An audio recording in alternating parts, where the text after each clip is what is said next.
ඔන්න පුරුපුරු කතා episode number 9 එක මම ආවා.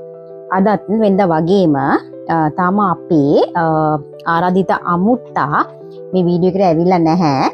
එයාව එක්කගෙන මම ඉක්මනින් එන්නම්. ඔන්න ආවා අපේ ආරාධිත අමුත්තා මේ ඉන්නේ. ආරාධිත අමුත්තාගේ ඇස් නම් පේන්නේ නැහැ. ඒ වගේම ආරාධිත අමුත්තා හරියම කලබලකාරී. මේ කලබලකාරයාගේ නම තමයි මංජු.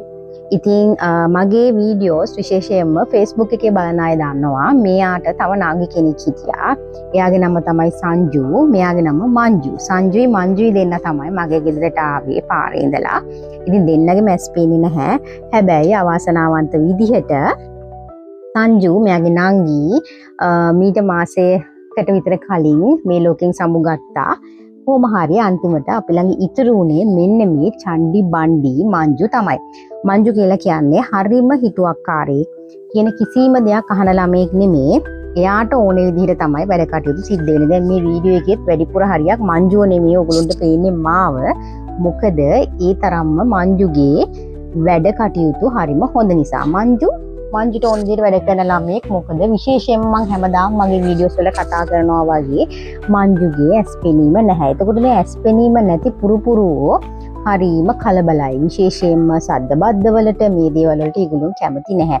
ඒ වගේම ඒගොල්ලෝ එකපාරට අපි ඒගොල්ලෝව වඩා ගන්නකොට හොරතල් කරනකොට ඒගොල්ලෝ එකපාරට බය වෙනවා. මොකද ඒගොල්ලන්ට ඇස් පෙනීම නැහැ.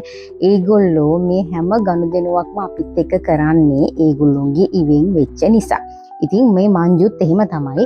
ඊට අමතරව මේ මංජුට තියෙනවා මංජුටම ආවේනික වෙච්ච විශේෂ ගතිගුණ. කෑම කනකොට එයාගේ ළඟ ඉන්න හැමෝටම එයා ගුටියක් දෙන්න අමතක කරන්නේ නැහැ. ඒකත් මම විශේෂයෙන්ම කියන්න ඕනේ මංජු එහෙම කරන්නේ මංජුට ඇස් පේන්නේ නැති නිසා. නැත්තම් අපේ මංජු කියලා කියන්නේ ඇත්තටම හොඳ ළමෙක්. ඔව් මංජු කියන්නේ ඔයා හොඳ ළමෙක් කියලා. නැත්තම් මේ වීඩියෝ බලන අය හිතයි ඔයා නරක ළමෙක් කියන්නේ. මංජු කියලා කියන්නේ හරිම හොඳ ළමෙක්. හොඳයි හැබැයි ටිකයි. ඒ ටික හොඳ වෙලා තියෙන්නේ එයාට ඇස් පේන්නේ නැති නිසා. ඉතින් එයා ඇස් පේන්නේ නැති වුණත් පඩිපෙළ දිගේ නගින්න, පඩිපෙළ දිගේ බහින්න, ඒ වගේ එයාට ආවේනික විදිහට සෙල්ලම් කරන්න, එයාගේ ජීවිතේ විඳින්න මංජු ඉගෙනගෙන තියෙනවා. මම හැමදාමත් මගේ කලින් වීඩියෝ වල කියලා තියෙනවා වගේම ඇස් අන්ධයි කියලා නෑ. ආරක්ෂිත වටපිටාවක් ඇතුලේ ඒගොල්ලෝ දන්නවා ඒගොල්ලොන්ටම හුරු වෙච්ච ආවේනික ජීවිතයක් හදාගන්න. අපි ඒගොල්ලොන්ට කරන්න ඕන එකම දේ තමයි ඒගොල්ලොන්ගේ ජීවිතේ සුව පහසුව ගෙවන්න අවශ්‍ය වටපිටාව සකසලා දෙන එක. විශේෂයෙන්ම ආරක්ෂිත වටපිටාව. ඉතින් මංජුට ආරක්ෂිත වටපිටාව අපේ ගෙදර තියෙනවා. එයා බොහොම පුංචි වුණත් අපේ ගෙදර හරිම ලොක්කෙක් වගේ මේ වෙනකොට සතුටින් ජීවත් වෙනවා. පේනවනේ ලොක්කා කියපු ගමන් ලොක්කගේ වැඩ කටයුතු වල හැටි.